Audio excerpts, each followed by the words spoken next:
विशाल पांडा दक्षिण मध्य चीन के सिचुआन, शानक्सी और गांसू प्रांतों में कुछ पर्वत श्रृंखलाओं में रहते हैं।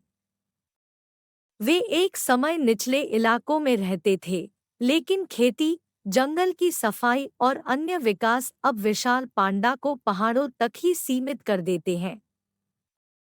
लगभग 1850 विशाल पांडा, एलुरोपोडा मेलानोलुका, जंगल में जीवित है और लगभग 300 कैद में रहते हैं। पांडा अपने जीवन के पहले कुछ महीनों के लिए अपनी मां पर निर्भर रहते हैं और 8 से 9 महीनों में पूरी तरह से दूध छुड़ा देते हैं। अधिकांश पांडा अपनी मां को तब छोड़ देते हैं जब वह दोबारा गर्भवती हो जाती है, आमतौर पर लगभग 18 महीने की उम्र में। जंगल में एक पांडा का औसत जीवन काल 14 से 20 वर्ष है, लेकिन वे कैद में 30 साल तक जीवित रह सकते हैं। पांडा का आहार 99% शाकाहारी होता है, जिसमें ज्यादातर बांस की जड़ें, तना, अंकुर और पत्तियां शामिल होती है।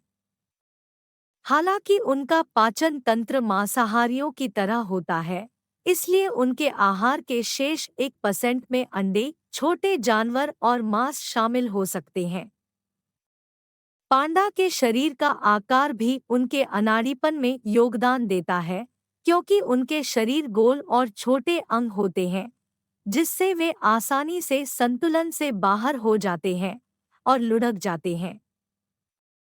वैज्ञानिकों ने यह भी देखा है कि पांडा लौटना एक ऐसी चीज है जिसका आनंद वास्तव में लेते हैं, जैसे बिल्लियां पंजे मारना पसंद करती हैं और कुत्ते चीजों को सूंघना पसंद करते हैं। क्योंकि यह आहार बहुत कम पोषक तत्व प्रदान करता है, पांडा को चीजों को धीमा करने की आवश्यकता होती है। इसका मतलब है ज्यादा हिलना-डुलना नहीं। यकृत, मस्तिष्क और गुर्दे जैसे छोटे ऊर्जा चूसने वाले अंगों को आश्रय देना और कम थायराइड हार्मोन का उत्पादन करते हैं, जो उनके चयापचय को धीमा कर देता है। वे हमें विशेष रूप से उनकी बड़ी आंखों वाले बच्चों की याद दिलाते हैं। आंखें इतनी बड़ी नहीं होती हैं, लेकिन उनकी आंखों के चारों ओर काले धब्बे उन्हें बड़ा दिखाते हैं।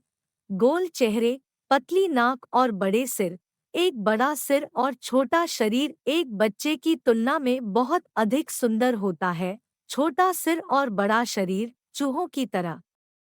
विशाल पांडा एकांत और शांतिपूर्ण जानवर है, जो आम तौर पर टकराव से बचते हैं, लेकिन अगर बचना असंभव है, तो वे निश्चित रूप से वापस लड़ेंगे।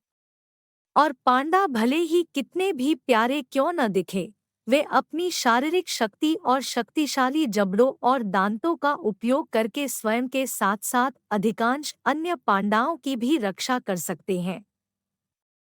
पांडा के लुप्तप्राय होने के कई कारण हैं, जिनमें प्रजनन में कठिनाई, खराब बांस आहार, निवास स्थान की हानि और शिकारियों शामिल है।